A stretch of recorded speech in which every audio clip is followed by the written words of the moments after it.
बोधि धर्म बुद्ध परंपरा में महाकाश्यप जो है उनकी शिष्य परंपरा में एक हुआ।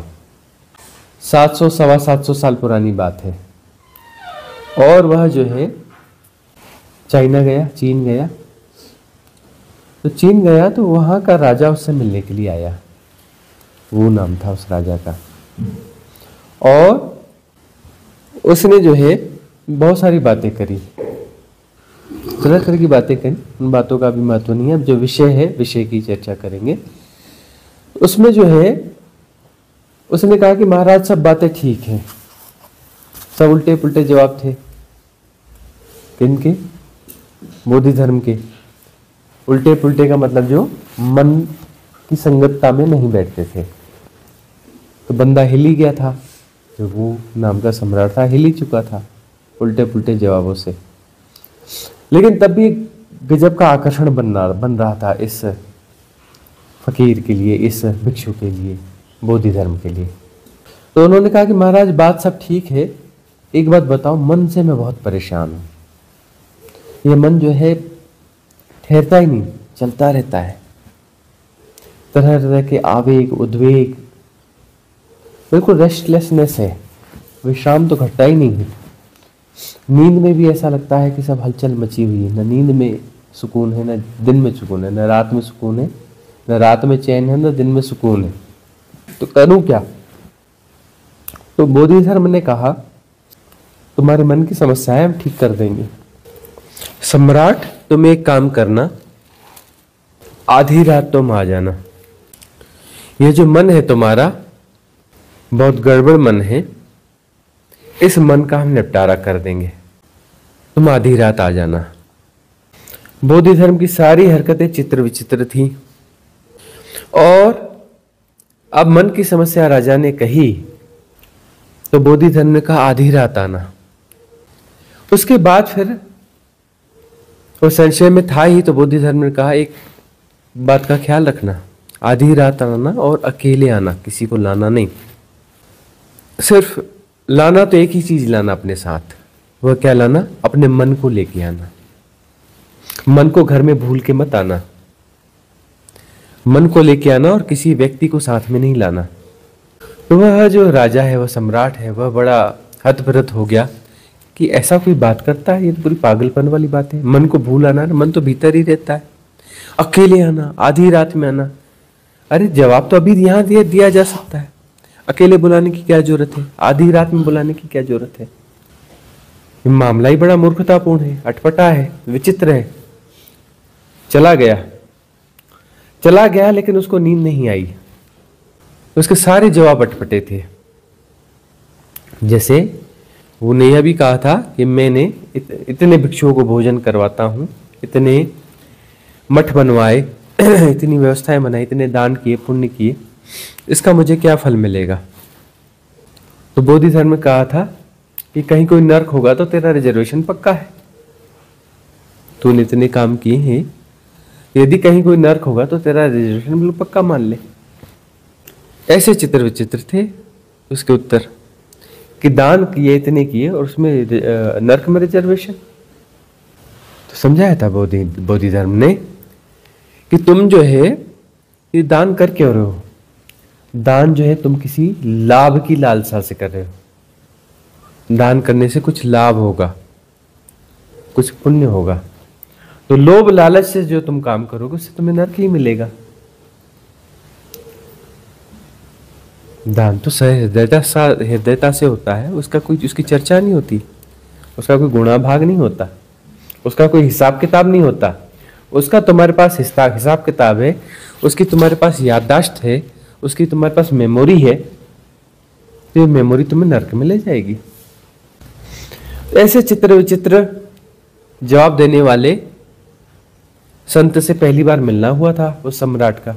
बाकी सारे जो भिक्षु हैं, जो भी संत हैं, जो भी अलग अलग मार्गों के लोग हैं, वो तो बड़े गुण गाते थे कि हाँ राजा तुम्हारा तो स्वर्ग पक्का है, तुमने तो बहुत अच्छा काम कर रहे हो, ऐसा है वैसा है, लल्लो चप्पो। तो पहला व्यक्ति मिला था जो लल्लो चप्पो नहीं करता था। सो नहीं पाया, किम कर्तव्य मूड था, लेकिन आधी रात को जो है अचानक वो उठा और बोले नहीं, मुझे तो इस आदमी के पास जाना चाहिए, ऐसा आदमी मिला नहीं आज तक। और आधी रात को पहुंच गया।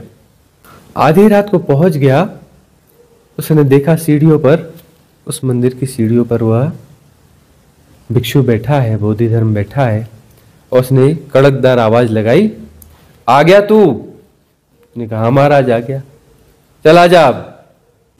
आया, बैठा। बोले मन लाया है कि नहीं लाया साथ में? मैंने कहा था मन भूल के नहीं आना।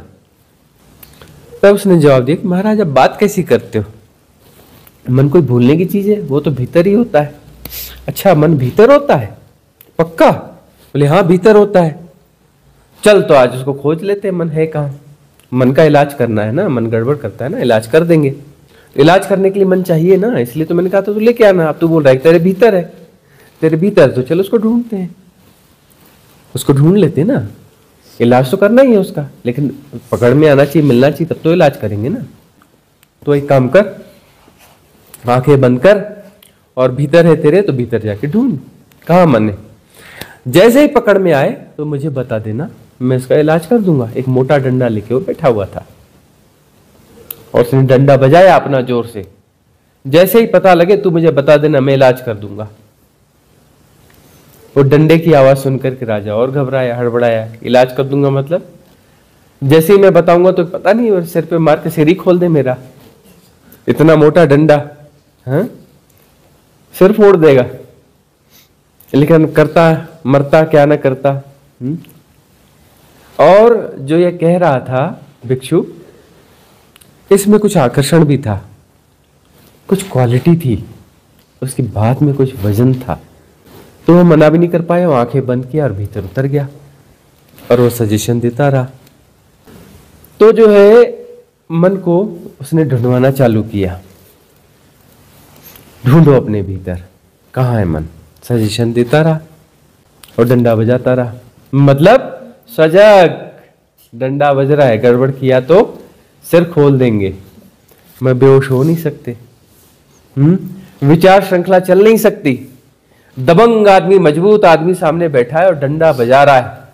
जैन परंपरा वहीं से तो आई है ना, पता है ना, डंडे वाली परंपरा। महाकाश्यप से होते होते फिर जब बोधि धर्म वहां पहुंचा अपने डंडे के साथ, तो जैन परंपरा वहीं से तो गई है ना, वहीं से तो जापान गई और जैन बनी और डंडा भी गया। डंडा बोधि धर्म के पास था, उसने डंडा बजाया, डंडा बजाता रहा और बोल, मिला क्या? मन मिला, ढूंढ। ऐसी दबंग आवाज कि वहां पर जो है कोई अवसर ही नहीं था बेहोश होने का। और ढूंढता रहा भीतर, ढूंढता रहा भीतर, ढूंढता रहा, ढूंढते ढूंढते वो खो गया भीतर। फिर दूर कहीं से डंडे की और उसकी आवाज सुनाई देती रही और मन प्रतिक्रिया रहित था, मन था ही नहीं वहां।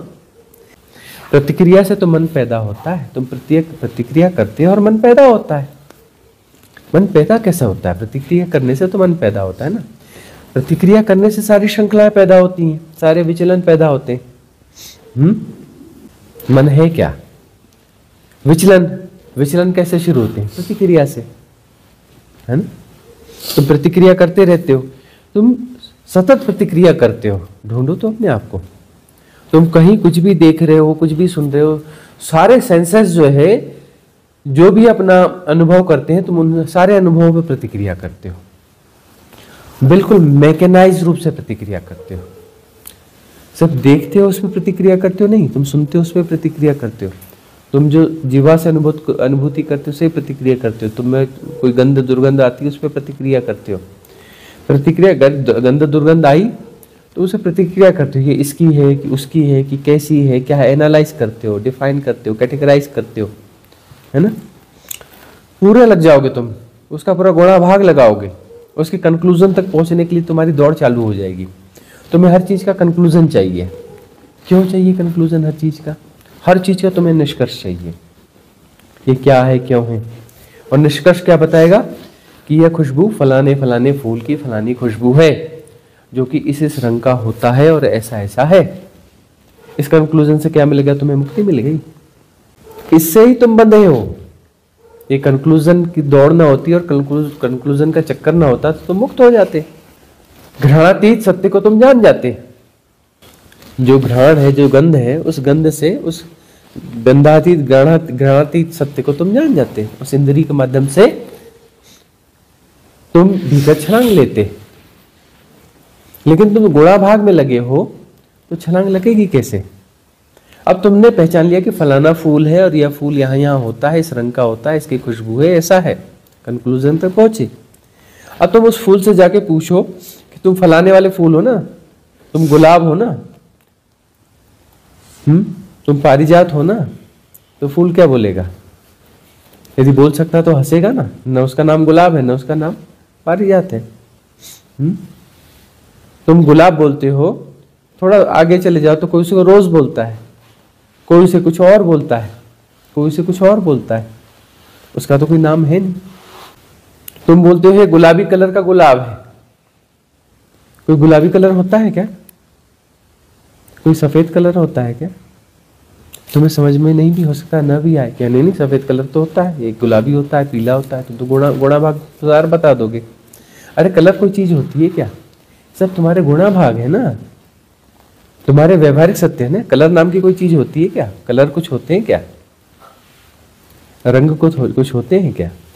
सारे रंगों के कुछ नाम होते हैं क्या? सब तुम्हारी व्यवस्थाएं है ना, तुम्हारे व्यवहारिक सत्य है ना। तो इस प्रकार से तुम मन को जन्माते हो प्रतिक्रिया कर करके। अब वह जो है प्रतिक्रिया रहित था, प्रतिक्रिया रहित था, डंडा बज रहा था, बोधि धर्म का डंडा बज रहा था और वो बैठा हुआ था। सजगता पूरी बनी हुई थी, कंफर्ट जोन को तोड़ दिया, डंडा बज रहा था, देख कहां है मन, और डंडा बज रहा था। देखते देखते वो भीतर खो गया। क्यों? क्योंकि एक समय के बाद, एक सर्टेन समय के बाद में जो है गहरे उतरना हो जाता है, परम स्वीकार्यता आने लगती है, परम स्वीकार्यता घटने लगती है, और भीते और उतरते गया, और वह आवाज दूर होती गई, डंडे की आवाज और बोधि धर्म की आवाज जो है दूर दूर दूर दूर दूर होती चली गई।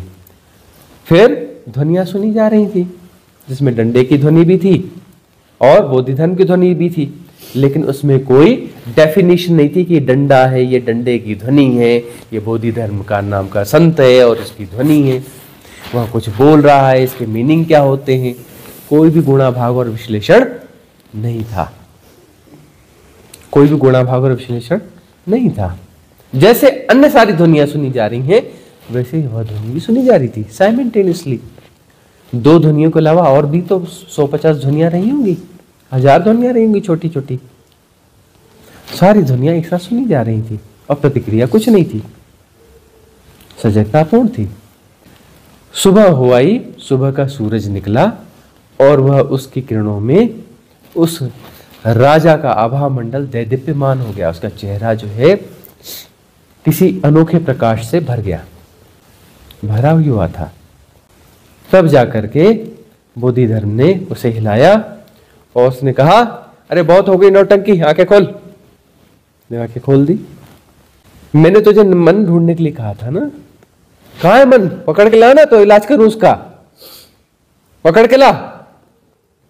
और राजा ने क्या जवाब दिया? कुछ नहीं, साष्टांग पैरों से लिपट गया, पैर पकड़ लिए और लिपट गया, और अश्रुओं की धारा बह गई उसकी। बहुत सारी चीजें जो है ना ऐसे शब्दों में नहीं बताई जा सकती, इसीलिए हम जो है झेन रिट्रीट की बात कर रहे हैं। झेन रिट्रीट में ऐसे डंडे बजेंगे, ऐसे डंडे बजेंगे कि तुमको जो है बेहोश होने का मौका ही नहीं मिलेगा, तुम्हें बेहोश होने का मौका ही नहीं मिलेगा। जैन परंपरा में तलवार चलाना सिखाया जाता है, और जिनको तलवार चलाना सिखाया जाता है उनको तलवार दी ही नहीं जाती, न असली न नकली। जिनको तलवार का मास्टर बनाना होता है उन्हें तलवार दी ही नहीं जाती, और दुनिया के सर्वश्रेष्ठ मास्टर बनाए जाते हैं। अब नहीं रही बात, जब थी तब। उस तलवारबाज से जीतना मुश्किल था, और जो सिखाने वाला था वो उस तलवार कभी हाथ में देता भी नहीं था, दिखाता भी नहीं था तलवार। उसके पास सिर्फ एक लकड़ी की तलवार होती थी बस, और वो लकड़ी की तलवार से जो है वह उस पर हमले किया करता था, कभी भी अचानक। अचानक हमले करना। तो कहीं बैठा हुआ है, पीछे से आके तलवार उसको लगा देनी, ठोक देनी, लकड़ी की तलवार। खाना खा रहा है, लकड़ी की तलवार मार दी। सो रहा है, लकड़ी की तलवार मार दी। नहा रहा है तो लकड़ी की तलवार मार दी। कुछ भी कर रहा है, कभी भी रात बेरात, ना कोई समय, ना कोई ढंग, ना कोई मुहूर्त, ना कुछ नहीं, कभी भी वो तलवार जो है ठोक दी जाएगी उसको, लकड़ी की तलवार। और दिन में कई बार, कोई संख्या भी नहीं है, कभी 5 बार, कभी 10 बार, कभी 100 बार भी एक ही दिन में। कोई लिमिट ही नहीं है उसकी, कोई नियम ही नहीं है। तो जो है, अब ऐसा बंदा बेहोश हो सकता है, सजग हो जाएगा ना। इस सजगता में उसकी अतीन्द्रिय क्षमताएं जागेंगी कि या सोई रहेंगी? जाग जाएंगी ना। होश से भरा हुआ व्यक्ति है, अतीन्द्रिय क्षमताएं उसके लिए जाग गई हैं, तो वह जो है तलवार उसके हाथ में दी जाएगी, उस तलवार का उपयोग कर पाएगा कि नहीं कर पाएगा? तलवार का उपयोग करने के लिए क्या चाहिए? होश चाहिए, सजगता चाहिए, यही तो चाहिए। और प्रतिसंवेदना चाहिए, प्रतिसंवेदन चाहिए। तो उसकी अतीन्द्रिय क्षमता जाग जाएगी, इतना होश से भरा हुआ होगा कि दूसरे के सबकॉन्शियस माइंड में भी घुस जाएगा, उसके सारे पैटर्न्स को देखेगा, उसके हाथ कहाँ कैसे चलने वाले हैं वह सब उसे पता चलेंगे, बिल्कुल राइट टाइम पे पता चलेंगे। और जब वो हमला करेगा उसके पहले उसकी तलवार उसको अटैक करने के लिए पहुंच जाएगी। उसको पता है कि कहाँ कैसे किस एंगल पे तलवार रखनी है। ऐसा नहीं कि आगे पीछे, बिल्कुल उसी सेंटर पॉइंट पे ही तलवार आएगी। इतनी भयानक, इतनी जबरदस्त स्थिति बनेगी, सोचो इतना क्या होश बनेगा। और वह होश जो है होश मुक्ति कारक है, वो तुम्हें तलवारबाज जो है होश बना रहा है। और उसे जो तलवार दी ही नहीं गई, बिल्कुल नहीं दी गई, और सर्वश्रेष्ठ तलवारबाज बन जाएगा। इसीलिए जैन रिट्रीट की बात करते हैं कि उसमें यही काम होगा कि तुम्हारे कंफर्ट को पूरी तरह से खत्म कर दिया जाएगा। यहां भी हम तुम्हारे कंफर्ट को खत्म करते हैं ना। आधी रात में वॉक पे ले जाते हैं, कोई शेड्यूल नहीं, कोई कुछ नहीं, कभी भी कुछ भी हो सकता है।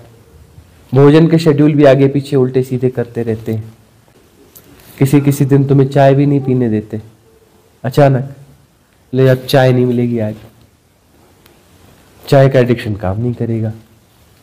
मतलब मन के लिए जो है कंफर्ट जोन नहीं देना है। कंफर्ट जोन सुलाता है,